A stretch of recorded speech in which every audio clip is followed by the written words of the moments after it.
Il y a bien du monde qui ne vont pas comprendre ce que je vais dire là. Puis je ne vais pas mal m'expliquer. Mais j'y travaille énormément à m'exprimer pour que les gens me comprennent. L'étiquette.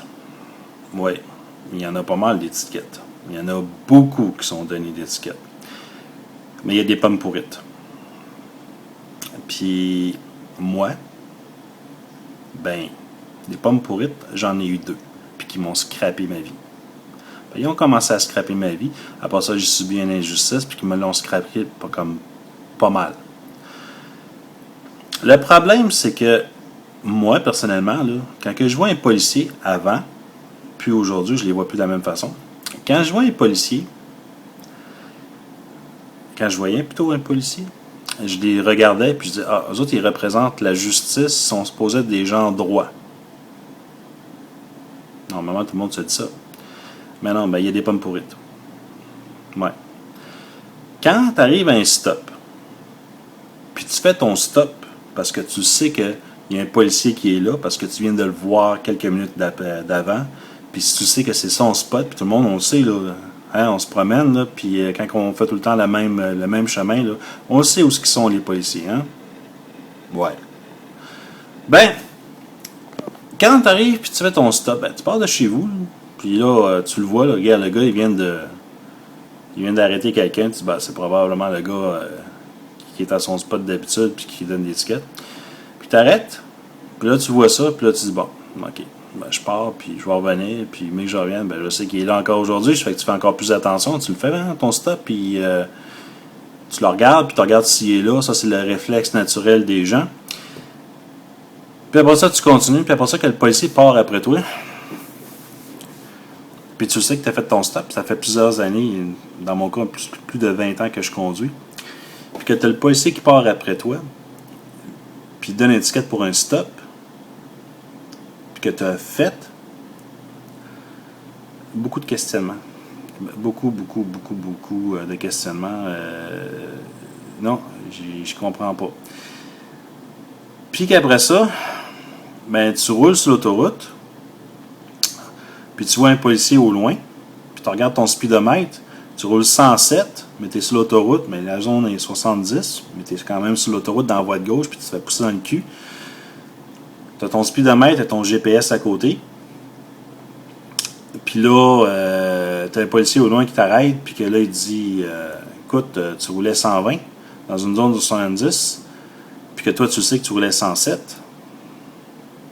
Puis là, qu'il y a une assignation avec le policier. Puis ce qui est drôle, c'est que dans cette assignation-là, tu demandes de voir son radar. Et le gars, il veut pas te le montrer, son radar. Hein. Il veut pas en tout te le montrer. Puis que tu t'assines avec, puis là, tu dis non, je roulais 107, puis je roulais 107, puis là, non, le gars, il dit, je roulais 120, blablabla, puis toi, tu dis non, c'est 107, puis ta blonde est à côté de toi, puis il y a une astination. Puis moi, je m'astine pas pour le fun. Je m'astine quand il y a quelque chose, il y a quelque chose qui fait pas mon affaire, là, regarde, je vais tenir mon bout jusqu'au bout. Je suis comme ça, c'est un trait de caractère. Puis que finalement, ça marche comme ça même, hein. Tu vas en cours, tu vas le contester. Puis, c'est là qui est le secret que j'ai découvert. Puis, ça va vous rendre... ça va vous servir probablement par la suite, que moi, je ne savais pas. En cours, tu as un gars qui s'appelle un procureur, ou une femme. Sa spécialité, c'est de te fourrer dans tes mots. Fait que quand tu expliques ton histoire, elle prend des notes, ou il prend des notes, puis blablabla, puis tout ça. Là. Puis, finalement... Un coup que tu as donné ton histoire, ils ne savent pas si tu as dit la vérité, que tu n'as pas dit la vérité. Ils n'en ont aucune idée, eux autres. Puis je ne vais pas dire le mot, là, mais ils s'en crissent. Ouais, finalement, je l'ai dit. Fait que sa spécialité, c'est de te fourrer dans qu'est-ce que tu as dit. Hop, j'ai encore dit un gros mot. Fait qu'elle te fourre dans qu'est-ce que tu as dit, puis si elle a réussi, tu deviens coupable. Tu deviens coupable. Pourquoi tu deviens coupable? Parce que tu as semé le doute dans la tête du juge. Mais en fond de toi, là, quand tu arrives en avant, puis tu dis, je le jure, moi, en tout cas, je ne sais pas dans votre famille là, comment ça a été, l'éducation a été faite, là, mais nous, on a été éduqués à coups de strap. Fait que ça fait des enfants comme assez droits. Il me semble que quand tu dis, je jure, c'est parce que tu vas jurer puis tu vas dire la vérité. Fait que tu comptes ton histoire du mieux que tu peux. Puis ça prend du temps, là. Je veux dire, comme ça t'arrive avant que tu passes en cours, ça prend un an. Là. Fait que, tu sais, il peut y avoir des variations, peu importe. Mais là, tu arrives en cours, puis là, tu comptes ton histoire, puis tu dis le mieux que tu peux. Mais les autres, ils ne se fient pas sur le sens de l'histoire. Ils se fient sur ce que tu vas dire, puis un coup que tu le dis, ben là, tu as le procureur, puis peu importe que ça a été ton histoire, là, tu pourrais dire, la planète, elle est ronde, il y a une lune, il y a un soleil. Tu peux dire n'importe quelle connerie. Puis après, ben, tu as le procureur qui va t'interroger sur qu'est-ce que tu as dit. Puis là, elle va essayer de te fourrer dans tes mots. Puis si tu t'es mélangé, ben, tu te sèmes le doute dans la tête du juge et tu deviens coupable. Ben, la loi, ici, là, d'après moi, ce que j'ai compris, puis je suis pas mal sûr d'avoir mis le doigt dessus, ben, ça fonctionne comme ça même. Mais ça fout la merde hein, dans la famille, dans les familles des gens qui ont subi un tel sort. Fait que t'es supposé, je sais pas moi, à ce temps je vois un policier, là, puis je le regarde plus de la même façon.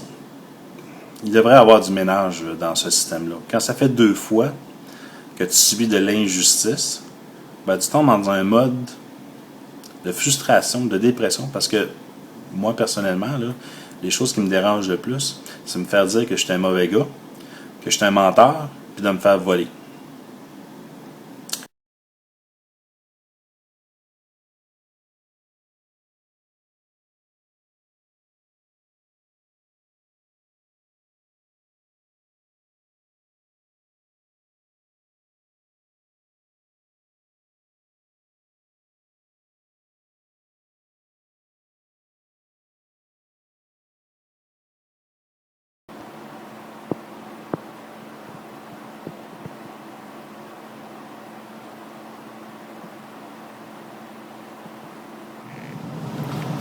Il y a une question que je me pose. Quand tu as un intrus chez vous, puis qui est là pour te voler, qu'est-ce que tu fais? Tu appelles la police. Quand la police te donne des étiquettes, injustement, puis que tu vas les contester, puis que tu pars parce que le juge couvre, tu fais quoi?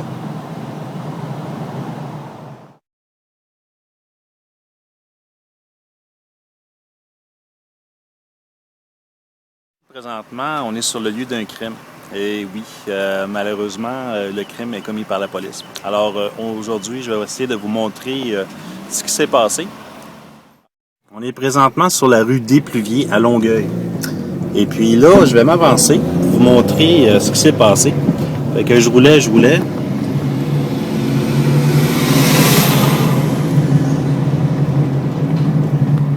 Et on est sur Adoncourt des Pluviers. Et juste ici à ma droite, un bon matin, je voyais monsieur et les policiers qui venaient juste d'arrêter une personne en voiture, probablement pour un stop pas fait. Parce que cette journée-là, quand c'est arrivé, je savais qu'ils étaient là parce que c'était leur spot qui est à la rue d'à côté. Fait qu'évidemment, moi, ce que j'ai fait, je dis bon, ça y est, il y a un petit comique qui vient de se faire pogner. Fait que moi, je tourne à ma gauche ici. Et je fais le détour. Parce que j'ai le goût d'un café. Okay. Alors, fait que là, on est en direction du stop, dans l'autre direction, avec un café Tim. Et puis, on arrive à l'endroit. La vitesse ici est de 50 km/h, tout le monde sait ça. Fait que je vous montre ça.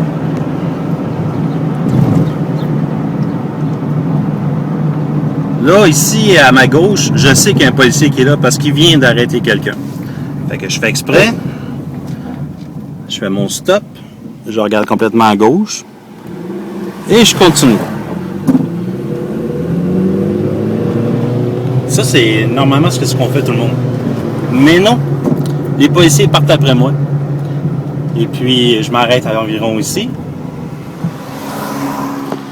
Il y a monsieur l'agent qui arrive par là. Puis il me dit, vous n'avez pas fait votre stop. Et je dis, oui, j'ai fait mon stop.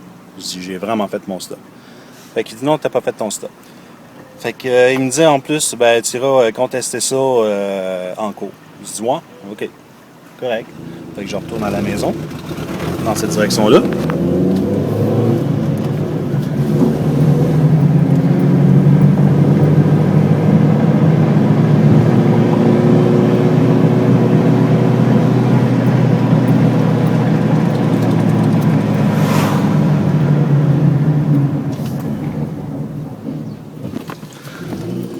Fait que pendant que je retourne à la maison, je suis en train de me péter une coche. Parce que ça se peut pas. Ça se peut vraiment pas qu'il y ait des policiers qui fassent une affaire de même.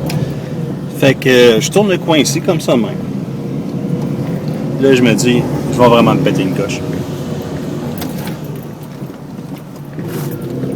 Et j'accélère un peu. Je reviens sur le lieu du crime.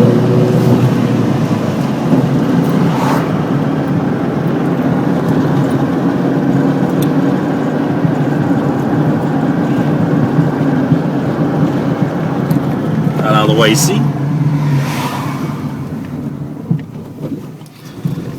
Et là, je vois encore mes beaux amis, les policiers, qui sont juste là.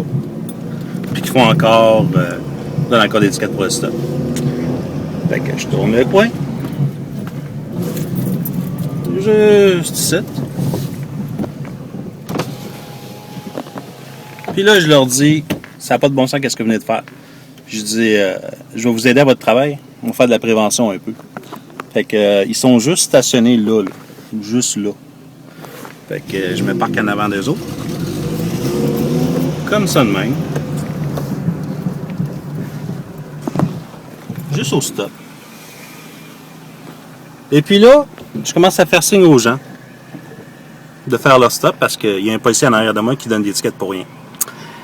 Et c'est là que je me pète une coche parce que ça vient de me coûter de l'argent, ça vient de me coûter des points. Fait que ça, c'est mon histoire de ce ticket-là. J'en ai d'autres aussi pour vous. Fait que suivez-moi. Je vais vous en donner d'autres. Ouais, je vais rajouter en plus de ça, c'est que j'étais allé en cours. J'ai expliqué, j'ai amené une photo au juge. Et puis, c'est drôle la manipulation qui a pu se passer. Plein de questionnements, plein de ci, plein de ça. Et puis, la procureure, avec son air de bœuf, a finalement convaincu le juge avec sa manipulation. Je suis coupable. OK. Je suis coupable. Je suis un criminel. Et un menteur. C'est beau le Québec. Là, j'ai une copie du ticket qu'ils m'ont donné, puis je vais vous le lire. Après ça, je vais vous le montrer en détail. Ça dit « Parle français. CTV circule sur Adoncourt, direction Est et ne s'arrête pas, intersection des Alouettes. Très bonne visibilité de l'infraction et de l'intersection. Aucun obstacle visuel entre CTV et autopatrouille. » C'est-à-dire, distance séparant le policier de la signalisation, 20 mètres. Distance sur laquelle le véhicule B fut observé avant la signalisation, 10 mètres. Ralentissement au panneau d'arrêt ou au feu de circulation plutôt que l'immobilisation à une vitesse estimée de 25 km/h. Moi, je vois 1 mètre. Puis juste ici, je vois une haie de l'obstruction.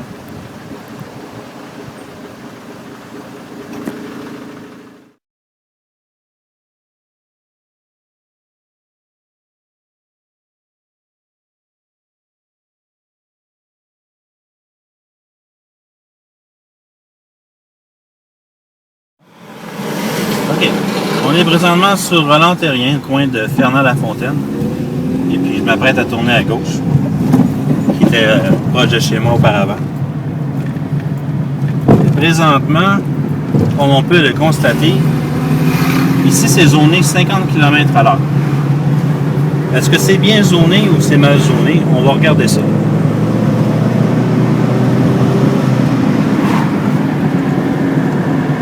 Il y a un champ droit. Champ gauche.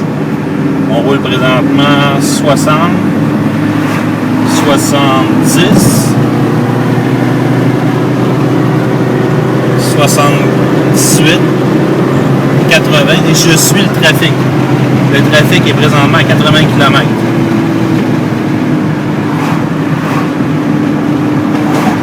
Toujours champ droit, toujours champ gauche. Et là, je m'apprête à tourner sur Adoncourt.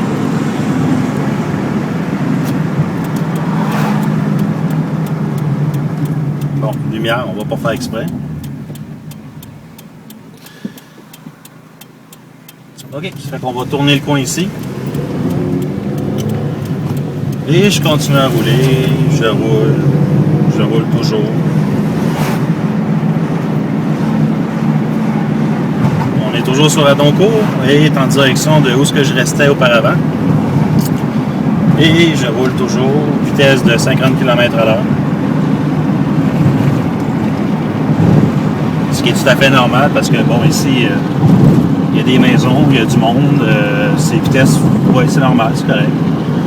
Et on roule toujours. Et là, je regarde dans mon rétroviseur et je vois un policier qui s'en vient. Et le policier doit rouler 100 km/h ou 120. Il roule vraiment vite. Puis là, il vient se parquer en arrière de moi. Ben, pas se parquer, mais il vient se coller en arrière de moi. On arrive au stop parce que je restais avant, la rue des Pluviers. Puis là, je vois qu'il est vraiment comme... Il veut quelque chose. Fait que je tourne le coin là, comme ça même. Je m'arrête ici. J'arrête le véhicule.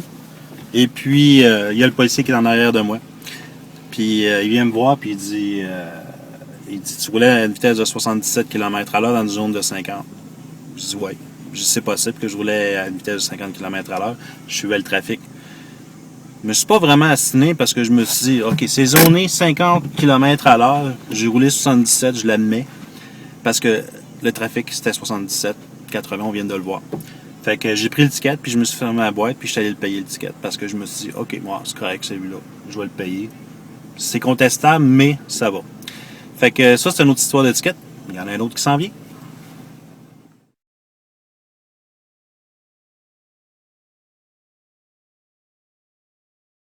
Sur la 520, direction d'Orval. Et ça, c'est probablement l'endroit où le crime le plus gros a été commis. Alors, je vais essayer d'expliquer la situation. On est présentement dans la voie de gauche sur l'autoroute. Et puis, je roulais 107 km/h et non 70, parce qu'ici, c'est journée 70. Mais bon. Et normalement, le trafic roule à une vitesse qui est supérieure de 70 km/h et je suivais le trafic. Là, je vais me tasser parce que il y en a en arrière qui va aller plus vite. Fait qu'on va le laisser passer. Et on va continuer à expliquer.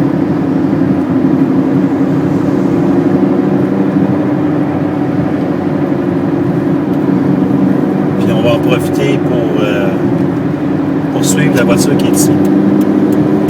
OK. On roule présentement 100 km, 98 km et je pense qu'il va aller un petit peu plus vite le gars en avant. OK. Je suis dans la voie de gauche. La journée que ça s'est passé, j'avais quelqu'un en arrière de moi qui me poussait dans le derrière en plus, puis lui, il voulait passer. Fait que ma vitesse était de 107 km/h. Ici, c'est journée 70, mais le trafic, on dirait que ça roule plus que ça. Fait que je vais me tasser ici vers la droite.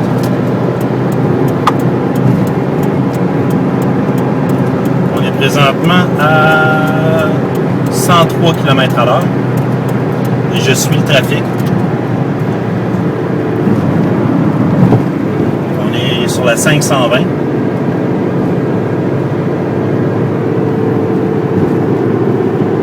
Et puis, pas tellement loin.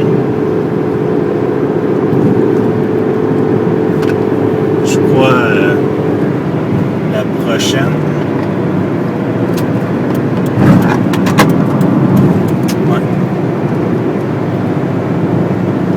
Au loin, il y a un policier qui est sur l'accotement puis qui pointe son radar.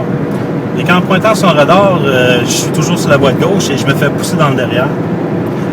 Et là, je regarde ma vitesse. Ma vitesse indique 107 km/h.